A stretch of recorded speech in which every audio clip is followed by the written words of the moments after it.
Today I'm going to talk about bots. We're entering the age of bots, and it's an especially interesting time because we've already gone through two huge changes in the distribution system over the last 20 years.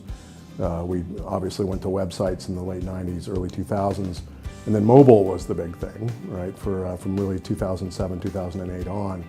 And now the industry is just sort of coming to grips with the mobile revolution, and we're entering yet a third phase of interaction called the bot age, we think. Well, I think one of the things to understand is that it's not about the card getting pulled out of the wallet anymore. It's not even necessarily about going to the branch for a visit. A lot of banking has become sort of a personal activity that people do on their phones or through bots increasingly, secure messaging channels or other similar technologies. And so the whole sort of brand building that we used to do on in-store visits and around every time you took out that card and did the swipe, that's sort of receding, and especially payments are becoming sort of part of the background. So what does it mean to our brands and what does it mean to our business when we're more in context? And how do we still stand out? How do we create value for our customers even though we might not be top of mind anymore?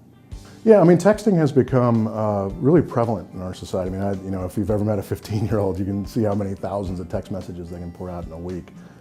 It's a very natural form of interaction, similar to conversation, but not quite the same, right? A little bit different language.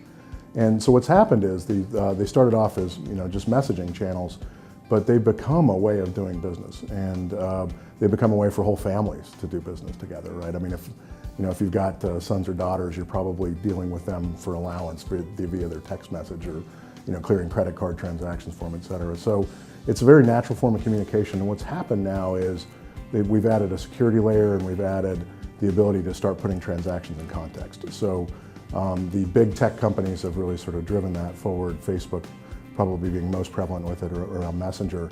But there's whole messaging services that are starting up, Kik being very popular among younger millennials and even younger than that, the next generation coming up. And things like Slack are becoming very common in the workplace. And these are really just secure messaging that allows you to do other activities attached to it, including, in the case of Facebook and Apple, payments. And so you store your credentials on the phone or you store them in the cloud, more precisely encrypted, and then you call them, you access them. So now instead of pulling out that credit card, you're actually just making that payment in context.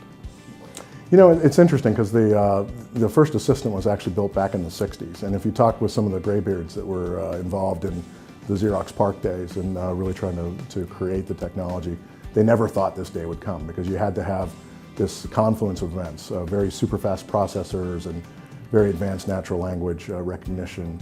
But there's still an awful lot of work to be done there. So as impressive as Siri is, as impressive as Echo is, they're really only capable of answering very basic questions. And when you go off script or when you start using language that it's not familiar with, it breaks down very quickly.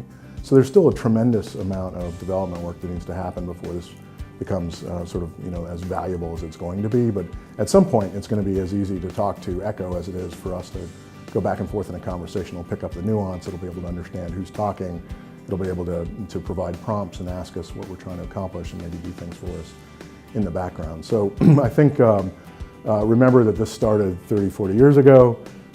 So even though it seems like it's happening really quickly now, and it is, there's still an awful long way to go. And I think the main thing is customers are going to need the kind of advocacy and the kind of advice that credit unions and other similar entities can provide as they're making financial decisions in their everyday life. And that's really our opportunity to serve. Our opportunity to serve is to make sense of their possibilities for them and to make sure that we have appropriate partnerships with the tech companies and others so that payments and other banking services are in context, but they're also seen as a service, seen as something that's not just about paying the bill, but maybe about getting more value for the money that you spend.